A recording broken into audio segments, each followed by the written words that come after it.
Assalamualaikum warahmatullahi wabarakatuh.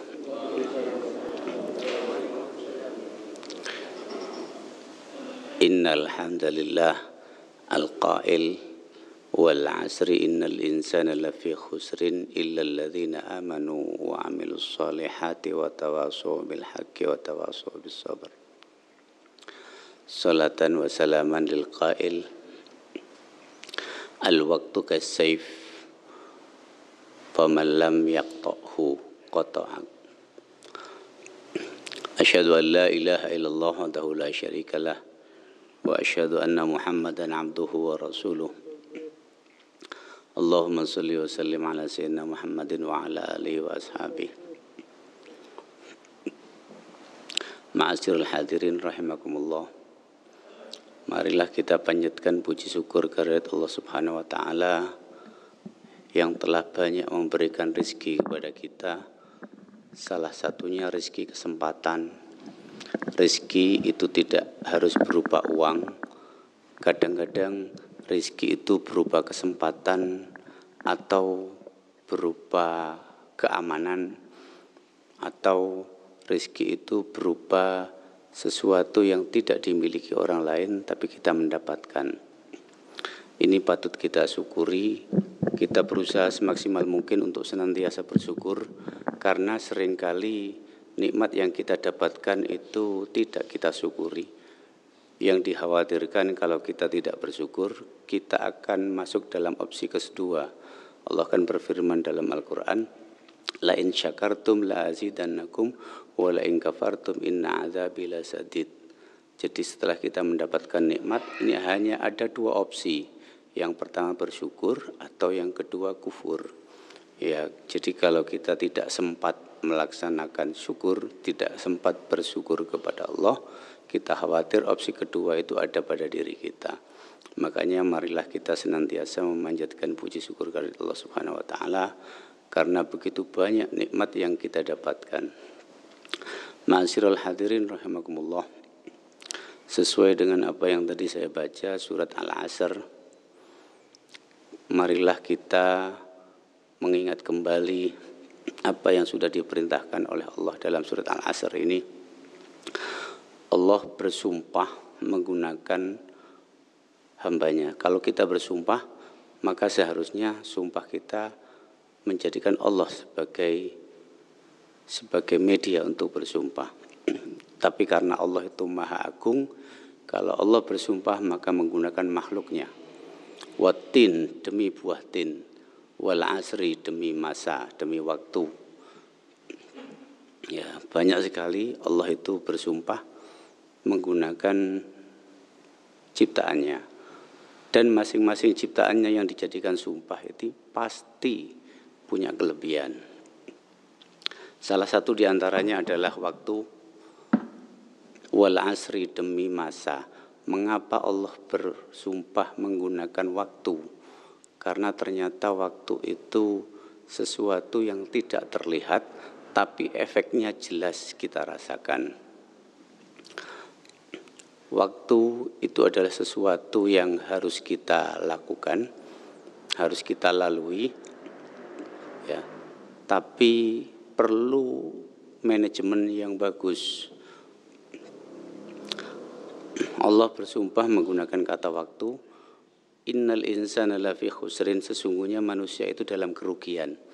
Banyak orang yang tidak bisa memanage waktu itu pasti akan mendapatkan kerugian. Kalau waktu itu tidak dimanage, pasti akan rugi. Sebagaimana sabdanya Rasulullah, al-waktu kas-sayf. Waktu itu seperti pedang. Fa'ilam taqta'hu, apabila kalian tidak memotong waktu, memanage waktu, membagi-bagi waktu, qata'ak, maka niscaya waktu itu yang akan memotong kita. Maksudnya kita akan mengalami penyesalan yang luar biasa karena waktu yang tidak kita manage dengan baik. Ma'asyiral hadirin rahimakumullah. Waktu itu bagaikan pedang tajam. Jadi kalau kita tidak bisa memanage waktu, banyak hal yang akan terbuang. Kalau sudah demikian kita akan rugi sebagaimana dalam surat Al-Asr. Rugi maksudnya bukan rugi di dunia, tapi rugi juga rugi di akhirat. Kalau kerugian di dunia kita masih mending, artinya karena di dunia ini 1/1000-nya akhirat. Kita pernah mendengar bahwa kehidupan di akhirat 1 harinya itu ka'alfi sanatin mimma ta'udun, seperti kita hidup di dunia ini 1000 tahun. Jadi kalau manusia ini di dunia belum ada yang berumur 1000 tahun. Kalau Nabi Adam itu menurut riwayat ada yang menyebutkan 1200 tahun hidupnya Nabi Adam, tapi 300 tahun menjomblo, artinya tidak bertemu istrinya. Ada yang meriwayatkan Nabi Adam itu umurnya 1000 tahun. Nabi Nuh itu usianya mencapai 950 tahun. Nabi Idris itu 460 tahun. Ya. Yang hidup sampai 1000 tahun kayak Nabi Adam ini berarti hidup di akhir itu 1 hari. Artinya waktu di dunia ini sangat sempit 1/1000-nya. Kalau kita tidak bisa memanfaatkan kehidupan di dunia ini dengan baik, maka niscaya kita akan rugi. Ruginya di mana? Karena di akhirat itu waktu yang begitu banyak. Waktu yang begitu banyak itu adalah tempat kita memanen. Kalau seandainya kita menanam benih di dunia ini dengan hal-hal yang buruk, maka niscaya 1000 kali lipatnya kita akan menuai apa yang kita tanam. Kalau di dunia kita tidak bisa memanfaatkan waktu, maka niscaya di akhirat kita akan menyesal. Ma'asyiral hadirin rahimakumullah. Bagaimana memanage waktu yang baik? Rasulullah itu sudah memberikan tuntunan kepada kita, memberitahu kepada kita ada waktu-waktu yang sebaiknya kita melakukan ini, ada waktu-waktu sebaiknya kita melakukan itu. Contohnya setelah sholat subuh ini sebaiknya jangan tidur, karena waktu yang baik setelah sholat subuh ini mempersiapkan diri untuk mencari rezeki. Makanya hal-hal yang terkait dengan rezeki itu banyak terjadi pada saat subuh. Sholat sunnah sebelum subuh, kemudian sholat subuhnya.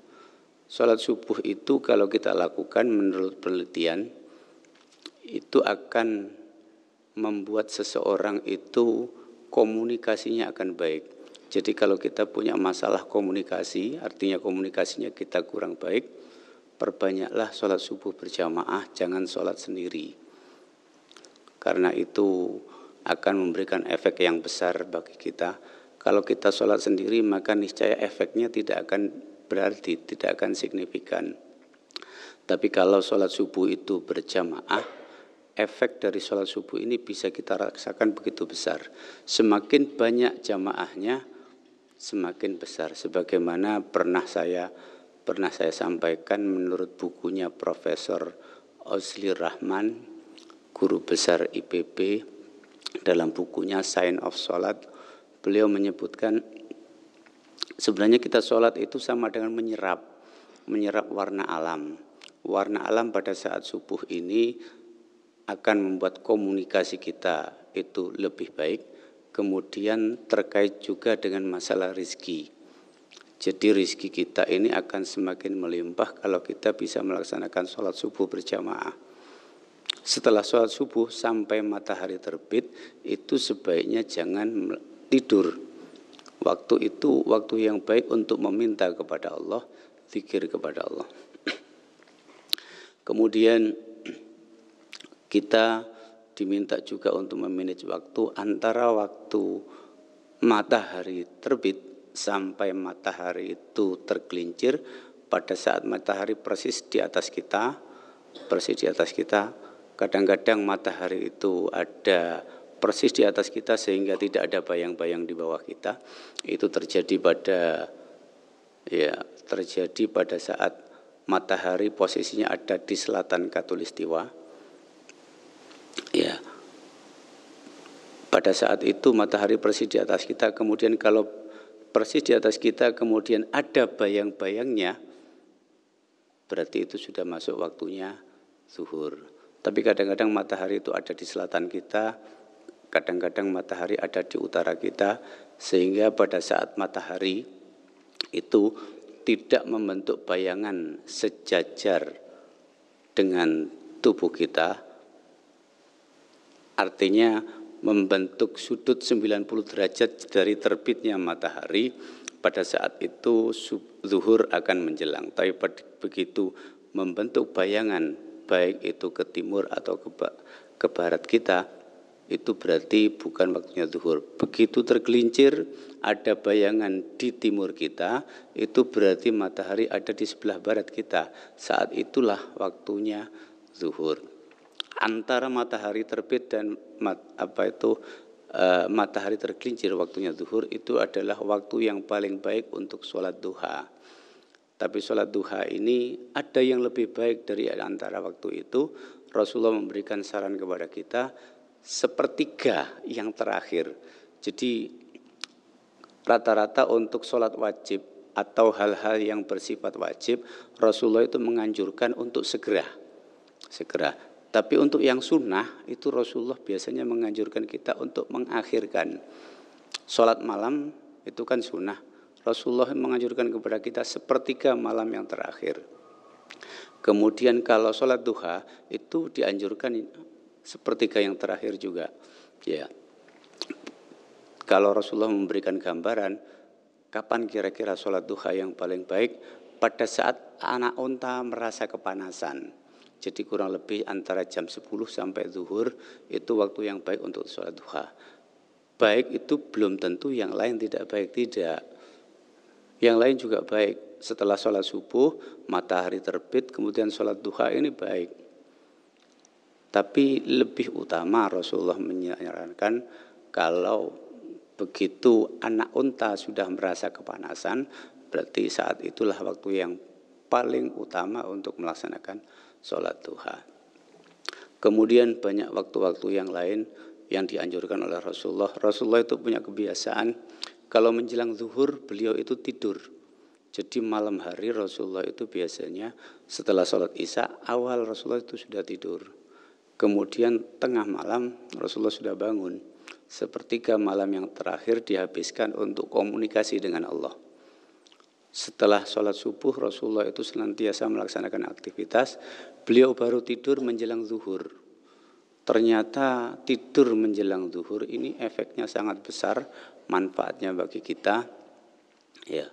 Kemudian waktu-waktu yang lain kalau begitu kita mendengar azan, sebaiknya kita segera melaksanakan sholat. Manajemen waktu ini sudah diajarkan oleh Rasulullah.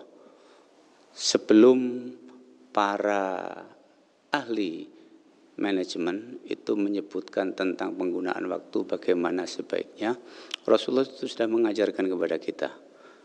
Rasulullah itu manusia yang paling pintar di dunia. Kepandaian Rasulullah itu mengalahkan kepandaian Nabi Musa.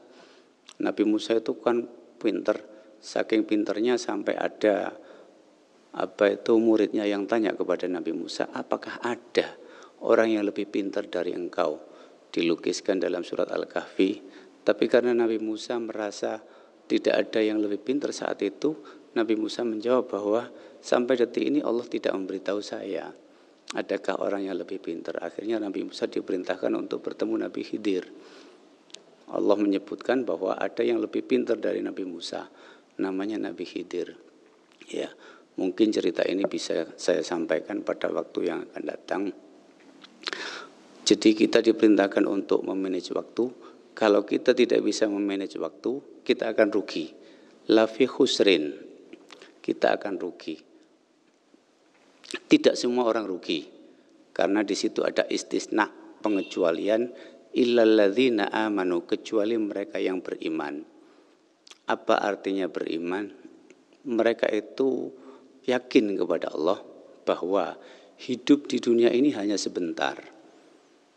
Kalau hidup di dunia ini sebentar, maka manfaatkan sebaik-baiknya kesempatan di dunia ini.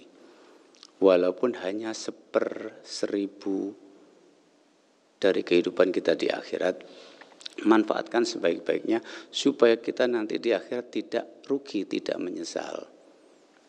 Setiap detik marilah kita isi dengan hal-hal yang positif. Setiap apa saja yang ada pada diri kita, termasuk kita kalau terbersit pikiran terkait dengan hal-hal yang ada di sekeliling kita, marilah kita berpikir positif. Kita jangan mudah berprasangka buruk, marilah kita berprasangka baik. Berprasangka baik itu ada berprasangka baik kepada Allah. Berprasangka baik kepada Allah, kita yakin bahwa semua ini ciptaan Allah. Kalau ada musibah yang menimpa diri kita, kita yakin bahwa musibah itu tujuannya untuk membuat kita lebih baik lagi. Ini kita berprasangka baik kepada Allah. Dengan berprasangka baik tidak akan ngeresuloh. Mengapa Allah membuat saya seperti ini? Kalau sudah punya pikiran seperti itu, berarti dia tidak punya prasangka baik kepada Allah. Yang kedua, berprasangka baik kepada orang lain. Kita harus yakin, kita harus menanamkan kepada diri kita bahwa kalau ada orang lain berbuat sesuatu kepada kita, ya, kalau kita berpikir positif, maka niscaya kita akan dijauhkan dari penyakit. Tapi kalau kita berpikir negatif, kita akan diliputi rasa kesal, rasa mangkel, atau ada sesuatu yang kita pendam, itu yang akan mendatangkan penyakit kepada kita. Kalau ada orang berbuat salah kepada kita, cobalah kita untuk menjadi orang tersebut. Mungkin alasannya dia berbuat sesuatu karena ini, maka hati kita akan legowo. Meskipun dia sudah berbuat macam-macam kepada kita, karena kita sudah berpikir positif, kita hati kita tidak akan suntuk, tidak akan mempermasalahkan apa saja yang kita terima. Kita akan pasrah kepada Allah, rela terhadap apa yang sudah ditakdirkan oleh Allah, rela terhadap perlakuan orang lain kepada kita. Ya, yang ketiga, kita harus berprasangka baik kepada diri kita sendiri. Artinya seringkali kita merasa bahwa diri kita, aduh kayaknya saya tidak bisa. Berarti kita sudah berprasangka buruk pada diri kita. Kalau kita berprasangka baik kepada diri kita, saya insya Allah bisa melakukan ini. Ini adalah prasangka baik. Seringkali kita berprasangka buruk kepada diri kita. Contohnya pada saat kita akan melaksanakan puasa, baik itu puasa wajib maupun puasa sunnah, kita kadang-kadang merasa apakah saya mampu ya kira-kira menyelesaikan puasa saya. Itu berarti kita sudah berprasangka buruk kepada diri kita. Kalau kita punya keyakinan, saya yakin saya bisa menyelesaikan puasa saya, tidak masalah. Sekarang ini perut saya perih, mungkin sebentar lagi perihnya itu akan hilang. Memang biasanya perut perih itu antara jam 8 sampai jam 10. Tapi setelah jam 12 perihnya perut itu tidak akan bermasalah. Ma'asyiral hadirin rahimakumullah. Jadi orang yang tidak akan rugi di dalam hidupnya, tidak akan rugi karena waktu yang sudah dijalaninya, maka niscaya dia yang pertama punya pegangan, dia itu beriman kepada Allah. Kemudian pegangan yang kedua apa? Wa amilus sholihat, orang yang berbuat baik. Jadi kalau orang senantiasa berbuat baik, senantiasa berpikiran positif, ya, dia tidak akan rugi dalam hidupnya. Artinya waktu itu tidak akan menggilasnya karena dia sudah berpikir positif. Biasanya kalau orang berpikir negatif, dia akan melakukan hal-hal supaya pikiran negatifnya itu bisa terselesaikan. Akhirnya waktunya akan dihabiskan untuk menyelesaikan permasalahan pikiran negatifnya. Dia punya prasangka buruk kepada tetangganya, dia akan mencari informasi tentang prasangka buruknya. Waktunya akan habis digunakan untuk mencari informasi tersebut. Tapi kalau kita berpikir positif, sudahlah, tidak masalah. Maka niscaya waktu kita lebih banyak kita gunakan untuk yang lain, tidak untuk mencari informasi tentang hal-hal yang kita pikirkan negatif itu. Jadi kalau orang senantiasa berbuat baik, dia itu tidak akan rugi. Kemudian pedoman yang ketiga, watawasau bil haq, saling menasehati tentang hal-hal yang hak, tentang hal-hal yang benar. Jadi kalau kita melihat ada teman kita, saudara kita melakukan kesalahan, sebaiknya kita sampaikan bahwa hal itu salah, saling menasehati. Tapi ini beresiko akan timbul konflik kalau cara penyampaiannya salah. Ya, makanya pedoman yang keempat, watawasau bisobr, saling berwasiat untuk sabar. Karena tawasau bil haq ini gandengannya dengan sabar. Jadi kalau kita mengingatkan orang lain itu harus bersabar. Bisa jadi orang yang kita ingatkan justru malah punya pikiran negatif kepada kita. Kalau orang itu sudah tidak senang kepada orang lain, apapun yang dilakukan orang itu pasti akan dipandang negatif. Tapi kalau orang ini senang, begitu menyukai orang lain, maka apapun yang dilakukan orang tersebut pasti akan dipandang baik. Kalau orang misalkan pacaran, laki-laki perempuan pacaran, sudah begitu dekat, kemudian si laki-laki terciduk oleh polisi karena terciduk mungkin karena narkoba dan sebagainya, tapi karena pacarnya itu sudah begitu dekat, pasti dia akan memberikan pembelaan.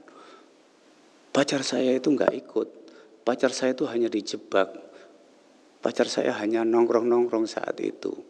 Ya, karena seperti itu. Kemudian, kalau kita sudah dekat, maka niscaya apa saja yang kita lakukan itu akan dianggap baik oleh orang yang kita dekati. Termasuk juga kepada Allah. Kalau kita sudah dekat sekali dengan Allah, maka Allah akan menganggap kita itu baik, walaupun kita melakukan kesalahan. Dan cara pendekatan yang paling baik kepada Allah itu adalah dengan sholat. Kalau kita sudah sholat setiap malam, sudah dekat kepada Allah, nanti di akhirat begitu kita dibangkitkan, Allah hanya melihat pada malaikat, memerintahkan kepada malaikat, lihat sholatnya. Kalau sholatnya baik, berarti semuanya sudah dianggap baik. Jadi sholat itu adalah merupakan pendekatan kita kepada Allah. Kalau sudah dekat dengan Allah, maka semua yang kita lakukan akan dianggap baik oleh Allah. Awwalu ma yuhasabu bil abdu yaumal qiyamah as-shalah. Jadi yang pertama kali dihisab pada hari kiamat itu adalah sholat kita. Karena yang dihisab pertama kali itu adalah sholat kita. Kalau sholatnya sudah baik, maka semuanya dianggap baik. Kalau seandainya kita sering melakukan kesalahan-kesalahan kecil, itu tidak akan dihiraukan lagi oleh malaikat. Ma'asyiral hadirin rahimakumullah. Marilah kita memanfaatkan waktu sebaik-baiknya, memanage waktu agar kita tidak menjadi orang yang rugi di dunia maupun di akhirat. Ya, banyak orang yang menyesal karena setelah sholat subuh dia tidur, setelah dia bangun banyak hal yang terlewatkan. Seringkali seperti itu, dan tidur itu seringkali membuat kita menyesal karena ada hal yang tidak sempat kita lakukan. Marilah kita senantiasa ingat kepada Allah, ingat kepada hari akhir. Ingat bahwa semuanya ini akan berakhir. Kalau kita menderita di dunia, segera kita akan mengakhirinya. Kalau kita merasakan kenikmatan di dunia, kita harus ingat bahwa kenikmatan itu akan berakhir. Kemudian marilah kita senantiasa mencari informasi sebanyak-banyaknya. Waktu-waktu yang sudah diterapkan oleh Rasulullah, kita ikuti apa yang menjadi ajaran Rasulullah, karena ajaran Rasulullah tidak ada yang menyesatkan. Semuanya baik untuk kita lakukan. Hanya saja kadang-kadang kita merasa tidak bisa melaksanakan karena terlalu berat. Memang sesuatu kalau belum terbiasa itu akan terasa berat. Semoga Allah menjadikan kita orang yang bisa memanage waktu, mengatur waktu sebaik-baiknya. Semoga Allah menjadikan kita orang yang senantiasa bisa melaksanakan sholat yang wajib maupun yang sunnah. Karena itu adalah merupakan pendekatan kita kepada Allah. Semoga dengan sholat kita Allah menjadikan kita senantiasa mendapatkan rahmat-Nya. Semoga Allah menjauhkan kita dari fitnah. Semoga Allah senantiasa memberikan kesehatan kepada kita. Semoga Allah melapangkan rezeki kita, memanjangkan umur kita. Semoga Allah memudahkan hajat kita. Semoga Allah menjauhkan kita dari bala dan musibah. Kurang lebihnya saya mohon maaf. Wallahul muwaffiq ila aqwamit thoriq. Wassalamualaikum warahmatullahi wabarakatuh.